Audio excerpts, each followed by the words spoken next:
Welcome to She Persisted. I'm your host, Sadie Sutton, a 19-year-old from the Bay Area studying psychology at the University of Pennsylvania. She Persisted is the teen mental health podcast made for teenagers by a teen. In each episode, I'll bring you authentic, accessible, and relatable conversations about every aspect of mental wellness. You can expect evidence-based teen-approved resources, coping skills, including lots of DBT, insights, and education in each piece of content you consume. She Persisted offers you a safe space to feel validated and understood in your struggle, while encouraging you to take ownership of your journey and build your life worth living. So let's dive in. This week on She Persisted. I think it involves a lot of fear. Eating disorders, although they're not classified in our diagnostic and statistical manual as anxiety disorders, there's so much anxiety that it coexists with eating disorders. And truthfully, they probably could be classified as anxiety disorders. And our instincts with anxiety are to avoid, right? Out of an adaptive origin. But with eating, we can't do that. We need sustenance. We need nourishment in order to function. Hello, and welcome back to She Persisted. I am really excited you're here today because this is one of my favorite episodes I've recorded ever for She Persisted. I think anyone that has struggled with disordered eating or has someone in their life who has struggled with disordered eating should listen to this episode. Today we have Dr. David Alperovitz on the podcast. He is the current program director of the Klarman Eating Disorders Center at McLean Hospital, which is the young adult adolescent eating disorder treatment program at McLean. He is also an assistant professor of psychology at Harvard Medical School, and he has over 25 years of experience working at McLean. He not only has an extensive history treating eating disorders, but he's also worked extensively with patients struggling with OCDs. I think that all of us listening have either experienced disordered eating or know someone who has experienced disordered eating.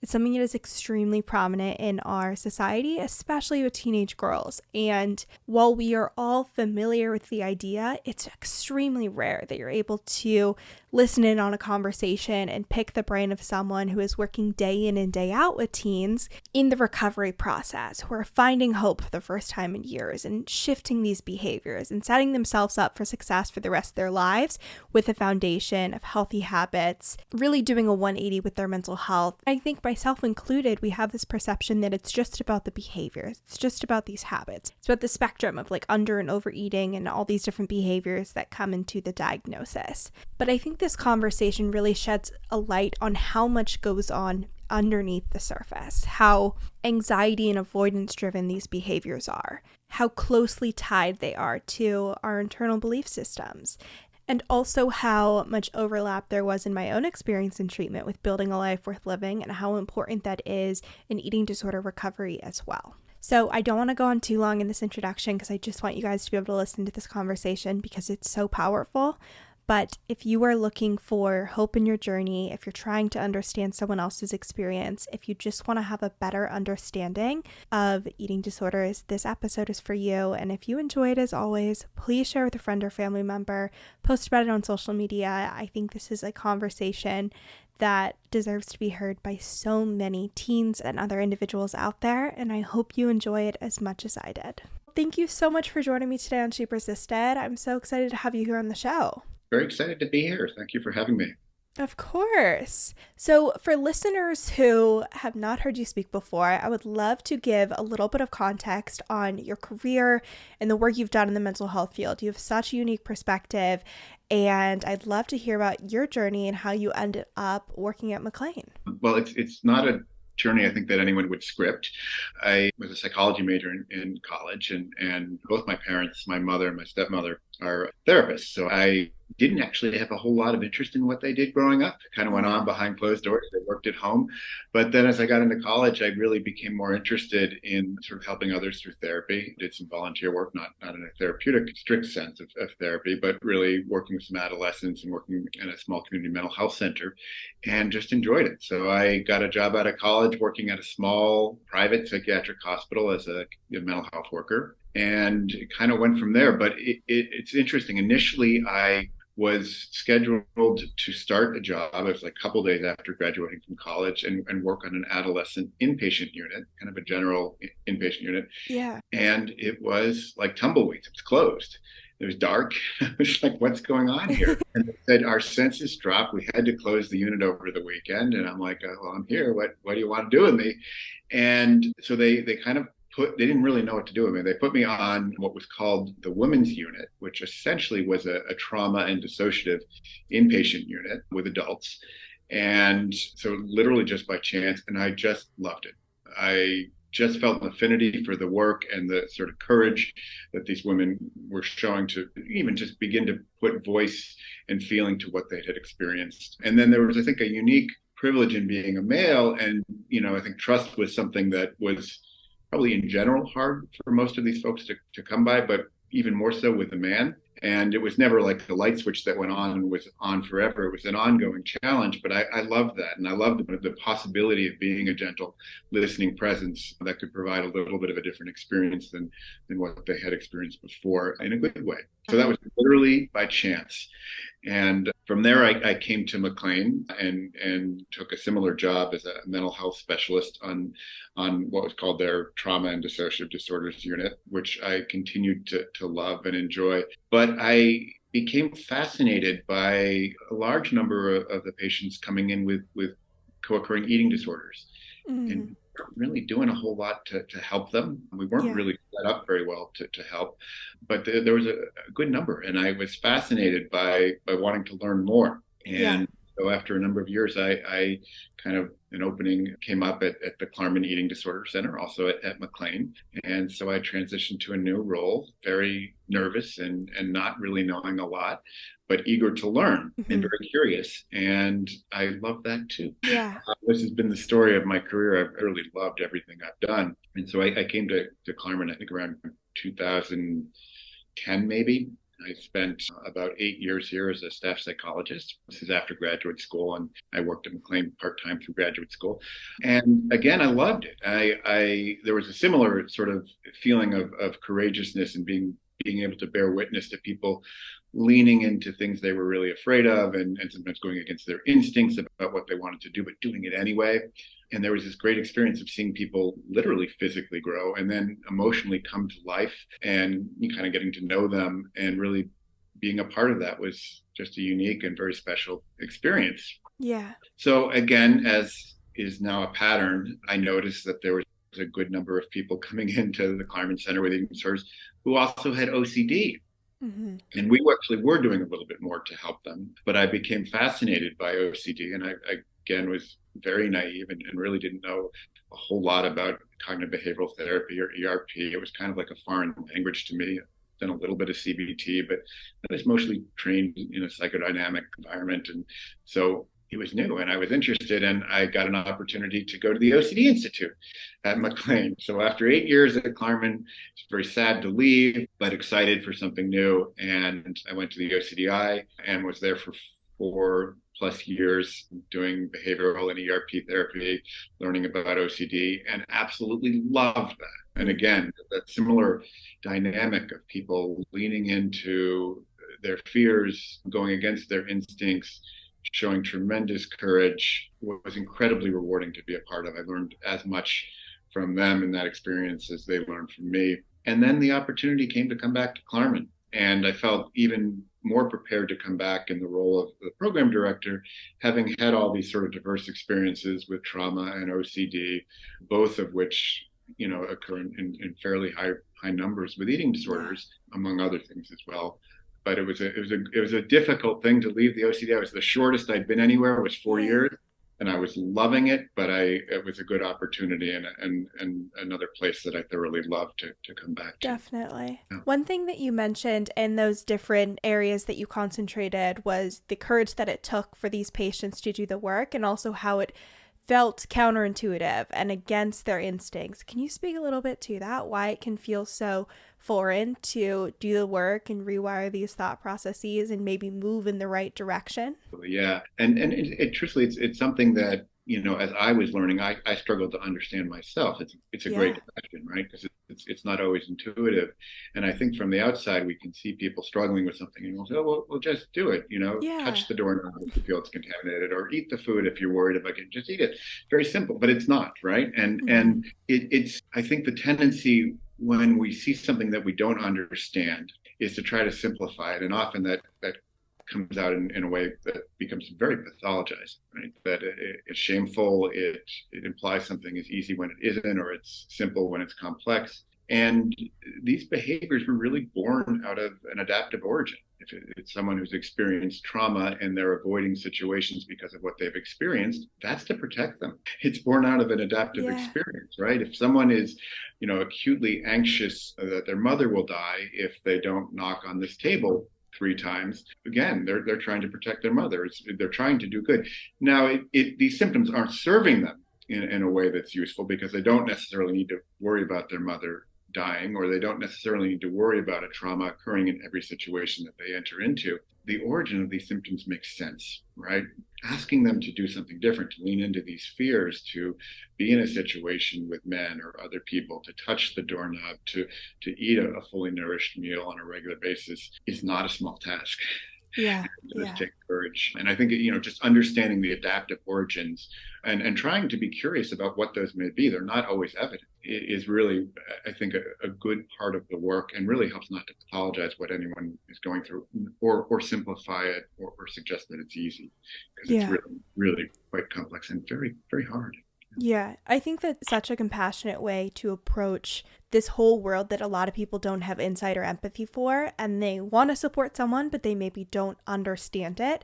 And so I love that advice, and I think that's very, very helpful for parents and also individuals who have a friend or a family member, whoever it is, that is struggling with these different types of things that we can't always empathize with, or maybe you don't have the lived experience to fully empathize with. I wanted to ask about the work you're currently doing, continuing along the track with eating disorder treatment, because I found it to be one of the biggest black boxes of the treatment world. I felt like a lot of people that struggle with depression or anxiety or self-harm or suicidal ideation or trauma, like a lot of those things overlap. You try similar things, you're all mixed in a group together, family therapy is thrown in there also. Whereas when you're navigating eating disorder treatment or OCD treatment, it tends to be very unique and a different approach. And a lot of the times it's a different program. So for people that are unfamiliar, and maybe they're listening to this episode because it's something that's been brought up in their own treatment journey, or again, they have a family or friend that is potentially going to go to eating disorder treatment, can you describe what your guys' approach is at Klarman? And also if it's helpful differentiating from other programs, because again, like not all treatment programs are created equal, and you guys have a really incredible approach that you take. Yeah, no, it's, I think with both OCD and eating disorders, there's good reason why they tend to occur in more isolation. Yeah. And that's kind of what interested me in them, because I felt like we weren't really doing justice to these other disorders. They really need to be treated in more specialized programs, so to speak. Mm-hmm. So there's good reason for that. At the same time, there's a drawback, and that I think it creates this myth, and actually probably scares a good number of people from working with these populations, because they think it's incredibly highly specialized and sophisticated. And there is some of that. I don't want to put down, the sort of notion of having expertise in a particular area. That's important. But it also really comes down to some of the good fundamentals of psychotherapy, being empathic, listening, and being curious, and meeting people where they're at. It's really the contextual things of having a supportive surround, in my case at a residential setting, a 24 hours, 7 days a week supportive setting where staff can really help patients day in, day out with their struggles and their relationships with food, their body size, weight, whatever it may be, or whatever combination it may be. That's for people that are really struggling, really need it. And that if they have sort of sporadic support, it can undermine their efforts, because they may sort of white knuckle it through with the support, and then when they're in more isolation, revert back to behaviors that just bring them more backwards in a sense, or help them to regress into the eating disorder instead of forward into recovery. Mm-hmm. So at Klarman, I think it's interesting. We have an eclectic approach, and I think that's by design. It's partly a product of the diverse staff that we have in terms of their background and training, but it's also really, I think, speaks to people coming in different places with their eating disorders and needing different things. So, we definitely have a more traditional psychodynamic approach in terms of largely in formulating some of the cases and understanding some of the deeper origins of what might be the root causes, if we can identify them in an eating disorder. But practically speaking, in terms of some of the work, there's a very behavioral element So we do a lot of Yeah. CBT, we do some acceptance and commitment therapy, we do some enhanced CBT. It's a mix of many things. And I think it works well. We don't have a big enough program where we have separate tracks Mm-hmm. for various eating disorders, let alone separate tracks for people that come in with co-occurring trauma or substance abuse. Mm-hmm. But we will work with everyone where they're at, and we will have certain groups that, we have a women in recovery group, which is a specialized group with people that struggle with co-occurring substance use and abuse. We have a coping with trauma group, and then we'll also augment their individual therapy with some individual work around whatever it is that they may be struggling in. There may be some individual ERP work, there may be some particular individual work around body image or art therapy, in addition to the group work that goes on. And I think that's where we really excel in working with people that don't fit neatly into boxes and have symptoms Yeah. that, may cross different boundaries, and we can try and meet them in a number of different areas at the same time. Because otherwise Definitely. it becomes a little bit like whack-a-mole. Like, we're doing Yeah. really well with the eating disorder. Now the OCD is popping up, or Yeah. the intrusive thoughts are popping up, or the flashbacks are popping up, and Yeah. we really want to be able to support all of these areas as much as we Mhm. can. One thing that I think is also interesting about this realm of treatment is that it's not generally understood what the evidence-based protocol is. I think people maybe are starting to be like, okay, maybe OCD, you're doing more CBT. I think insomnia and CBT, because of all like the apps and things for that, is like starting to be more common. Depression and anxiety, talk therapy, sometimes DBT is thrown in there. But with regards to what the evidence-based treatment is for eating disorders, it's not as normalized. And I think, like you mentioned, it's probably because a lot of the times a holistic approach is taken and there's not a one-size-fits-all for every patient. But for parents that are listening and are like, my teen is struggling, but I'm not even sure where to begin, what do you typically recommend when individuals are looking for care providers? Are they looking for someone to support with medication management? Are they looking for a therapist that for sure does CBT and ACT? Like, what are you recommending based on what the current research shows? And I think that also goes for like the level of treatment. I think there's also this belief that you have to be in a hospital setting or you have to be getting medical treatment as well as mental health treatment at the same time. So what are your thoughts there as far as how you recommend parents and treatment teams approach this? It's another great question, and it's actually one of my sort of pet peeves that there is not more evidence-based Yeah. that is recommended for eating disorders. I think the result of that partly is there's not a lot of money in eating disorder research that So goes interesting towards. because so many people struggle with disordered eating.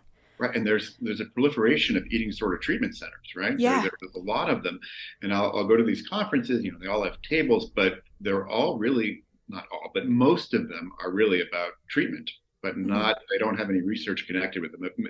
Some of the more academic sites and some of the not-for-profits may have a little bit more research, but even so, it's personality disorders and eating disorders are two of the lowest funded areas of mental health. So that's part of the problem. And I think, we need to bring more awareness. There's a really large scale study that we're participating in now through the Klarman Foundation and the Broad Institute, trying to look at the biological risk factors for eating disorders. And it's a huge scale study. It's really just at the outset. But my hope is that will spur more in terms of interest in treatment outcomes. But you're right, there's not a lot of evidence that sort of is that evidence-based treatment label. There's Mm-hmm. a lot of evidence to suggest that treatment works. There's Yeah. evidence for ACT, there's evidence for CBT. There's certainly evidence-based treatment for family-based therapy for younger folks, some enhanced CBT for binge eating and bulimia, but the evidence is scarce. So what do I recommend given that backdrop? The two things, you asked two different questions. One is sort of, in an individual therapy situation. Again, I think there's this myth that the person needs to be an expert in eating disorders. They need to have some knowledge of eating Yeah. disorders, but more than that, they need to work within a team, and they need to work with a primary care doctor who can monitor labs and levels. They need to work with a good dietitian that can prescribe a meal plan. So there's not this. It's really a team approach, and the therapist is not charged with holding all of this. Yeah. That's too, and it's beyond their area of expertise. So they need to have some awareness of eating disorders, but first and foremost, they need to be kind. They need to have the capacity to understand what it is like to walk in that daughter, that woman's, that son's shoes. They don't need to know who they are exactly, but they need to have the capacity to understand what it's like to be them. That's what I always recommend. And working as a team is critical with eating disorders because they're complex and they have different struggles in different areas. And you don't want to spend all your time in therapy talking about meal planning. There are other things to talk about, and that has a good realm with a dietitian, nutritionist. Mm-hmm. And then you mentioned that the level of care too. That's really important. And there's certain, it's difficult with eating disorders because objectively weight is one symptom for anorexia in particular. So that can be a little bit easier in terms of gauging level of care. But often people can present at pretty low weight. Their vital signs may look pretty good actually, and their labs actually look pretty normal, and they're doing really well in school. A lot of perfectionism and high functioning eating disorder patients out there. And so it's like, well, what do you do? What level of care? I don't want to sort of pull someone out of their life. They're kind of doing okay in some realms, but the weight is down, and what do you do? That's the difficult thing, right? Mm-hmm. Because all these sort of evidence that everything is okay are not really good evidence. They could change in a minute, and and things could become very dangerous very quickly. So, we do look at sort of where people's weight is in terms of their acuity, where their labs are. If they are positive, if they are abnormal, that's a good risk factor that we can grab onto. But when they're okay, there's also risk factors at play. How quickly have they lost weight? How much are they binging and purging? What other behaviors are they using? Is there context of substance use mixed in? Are they disinhibited? Are they making poor choices? Which can very quickly dictate a higher level of care to support someone. I'm always a kind of less is more. So, unless there's something glaring, let's try to disrupt life as little as possible and start with psychotherapy, maybe an IOP program. And if those things are not working or they do need more support and that becomes clear, then we can always bump people up in terms of level of care. Absolutely. I think that's so helpful, especially for parents who haven't had a kid who struggled in this way before. They don't have that personal history. I think getting that real bird's eye look is really incredibly helpful. And especially for people that are listening that are going through this themselves and are like, okay, what can I expect if I go and ask for help? Like, what would those next steps potentially be? Or if they have a friend or family member, I think understanding what the work looks like is really, really incredibly helpful. I think there's a lot of things that you guys are doing at Klarman that are now becoming more commonplace that haven't necessarily trickled down to the general population, whether it's how you approach eating disorders, how you understand them, like that you're really focusing on what the cause might be. And yes, you're focusing on the behaviors, but that's just almost like a presentation of the root issue. What are some things that you wish the general public knew about eating disorders and OCD? I think coming back to a little bit of what I was talking about earlier, I think there's often a sort of frustration when people don't know something, and particularly when it's someone you love, there can be a frustration that comes out in a pathologizing way, and it blinds people from really seeing more and understanding more. I wish people would understand no isn't simple. It's simple as doing something different. And no, it's not all about one thing. And that's very important for parents to know. I see too many parents that feel like, oh, it was this one conversation I had when she was 7 and ever since then. And maybe that was an impactful conversation. Okay, but that's not the root cause of this, right? And I think, that's the tendency is, again, when we don't have a lot of information or don't understand something, is to try to want to simplify it. It's because of this, or if you just did this, it would be better. And it's so much more complex. I mean, if it was that simple, that would be awesome. I mean, and this building that I'm in right now wouldn't exist, but that would be awesome. Something else to do. But unfortunately, it is so complex and it is such hard work. And it's counterintuitive, right? Because I think it involves a lot of fear. Eating disorders, although they're not classified in our diagnostic and statistical manual as anxiety disorders, there's so much anxiety that it coexists with eating disorders. And firstly, they probably could be classified as anxiety disorders. And our instincts with anxiety are to avoid, right? Out of an adaptive origin. But with eating, we can't do that. We need to eat. We need sustenance. We need nourishment in order to function. So, I think that's my primary wish, that people would be able to have a better grasp and understanding and be more mindful of the complexities that occur both in the presentation and the origin of eating disorders. Yeah, so interesting. I'd also love to hear your thoughts on kind of like the parallels between the populations that have OCD and also have eating disorders, because like you mentioned, they can be very similar. They've both almost been on the sidelines with regards to what types of treatment are being studied and also how they're treated much more independently. But what do you see as very common between those two specific populations, and especially with regard to treatment? Clearly, the most common parallel is avoidance. Yeah. Right? And Yeah. with OCD, it could be avoidance of harm, it could be avoidance of contamination.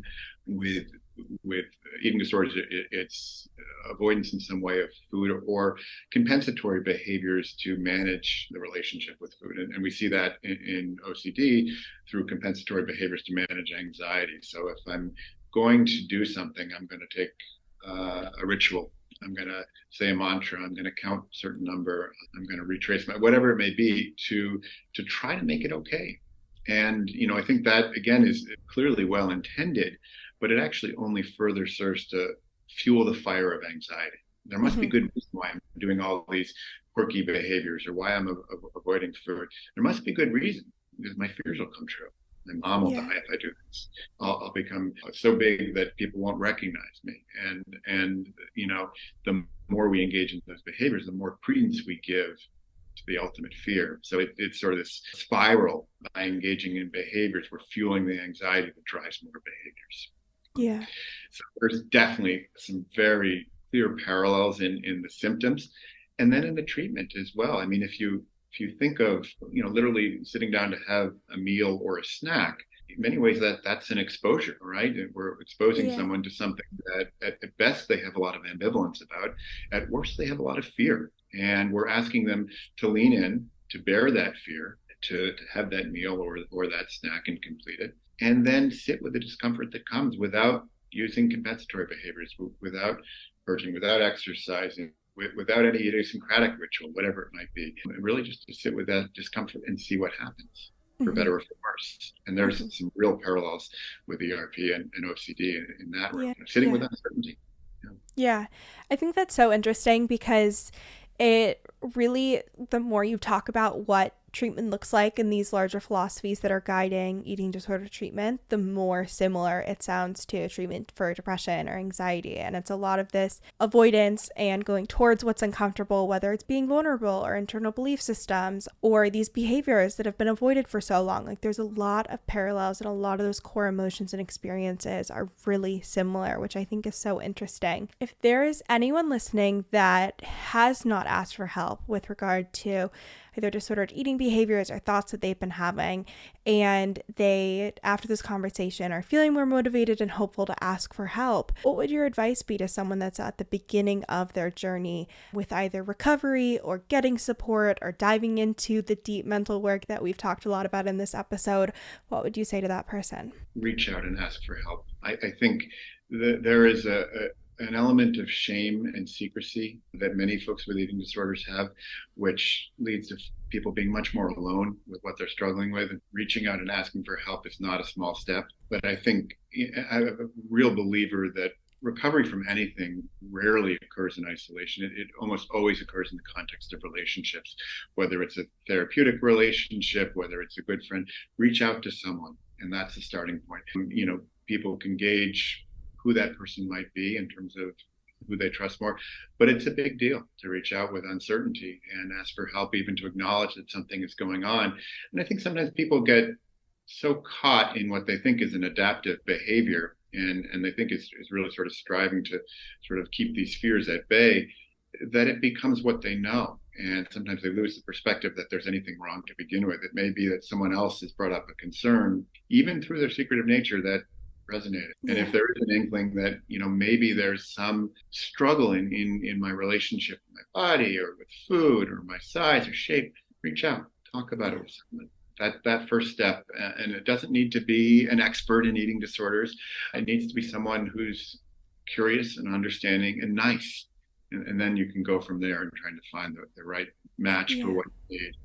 But take that first step with courage and pride too, because it's, I always think there's also the stigma around asking for help more generally. And that fortunately, there's been a lot more information that's aimed at helping people reach out and to try to reduce stigmatization. But I think about that, like, that association that it's weak to ask for help, and it further stigmatizes people with mental illness and isolates them. And we all have stuff, right? And I think about my children. And the biggest thing I would want, like if they were struggling with something, I want them to reach out. I don't want them to be alone with it. Yeah. That's strength, right? And so really sort of turning that on heels. So being even prideful in being courageous and asking for help, that's a strength. It's not easy.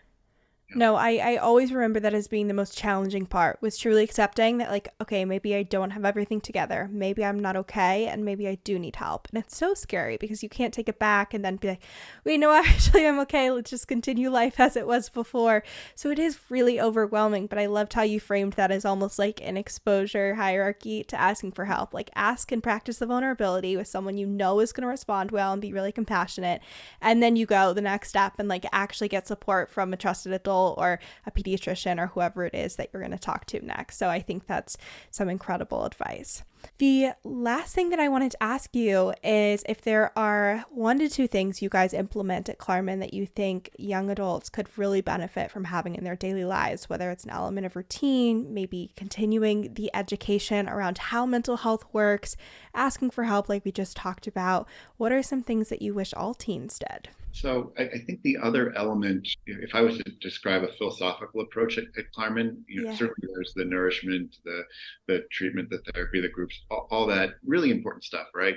And kind of like our bread and butter, no pun intended. But the other aspect of what we do is really helping people re-engage with meaningful life, right? And I don't think that the nourishment and therapy is a prerequisite for that. They're on equal footing. They're equally important. And you don't need to be nourished to begin to re-engage. Maybe at very, very acute levels, you need some renourishment, even just to move around and have energy. But beyond that, you don't need to be fully nourished to begin to re-engage in life and meaningful activities. It's equally, if not more important than the other stuff, the therapy. And it gives rationale for doing all this hard work. Why am I doing this stuff that's counterintuitive? It's really hard. It's grappling with these fears and uncertainty. Why am I doing it? Because I want to get back to playing the violin. And I can do that at the same time. I can begin to do that at the same time. So the connection between meaningful life and treatment, and it's honestly a little hard to integrate those things in a residential setting because people are somewhat removed from their life. But the more we can do that, the more we can plan for that, the better. So it's not I got to be all better to do this. Being better is engaging in these things at the same time. That's the first and foremost thing. And I don't think that's specific to eating disorders, by the way. Definitely. It's much more universal. But it gives a really strong rationale, a needed rationale to do something that feels hard and sometimes really goes against all of your basic instincts. Yeah, for what it's worth, I don't know exactly what you guys do with your schedule, but I know at 3s they also did the same thing with like trying to integrate positive activities and not have it all just be treatment and therapy. And all the time I'm like, yeah, we went and we did our ice cream nights, we picked where we were getting our pizza from, we went and saw movies. And so those positive experiences are definitely very impactful. And it was like things that I wouldn't have even done at home. It was like we went to the Natural History Museum or like something random like that and saw the human body exhibit. And so it's almost like that inner child work of like doing these fun things and wandering around. And it's definitely really incredible. And I think, like you mentioned, really helpful to have those building blocks and building that life worth living to pull some DVT in. But I'm so glad we got to have this conversation. Thank you so, so much for being here. Well, thank you, Sadie. It's a real privilege.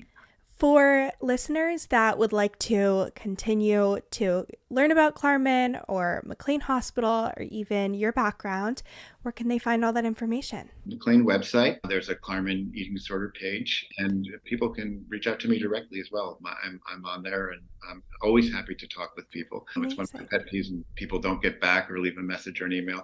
I do, always within 24 hours. So anyone, please reach out. Amazing. I'll put all that in the show notes, and thank you again.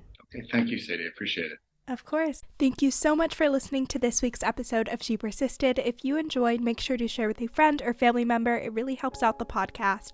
And if you haven't already, leave a review on Apple Podcasts or Spotify. You can also make sure to follow along at She Persisted Podcast on both Instagram and TikTok, and check out all the bonus resources, content, and information on my website, shepersistedpodcast.com. Thanks for supporting, keep persisting, and I'll see you next week.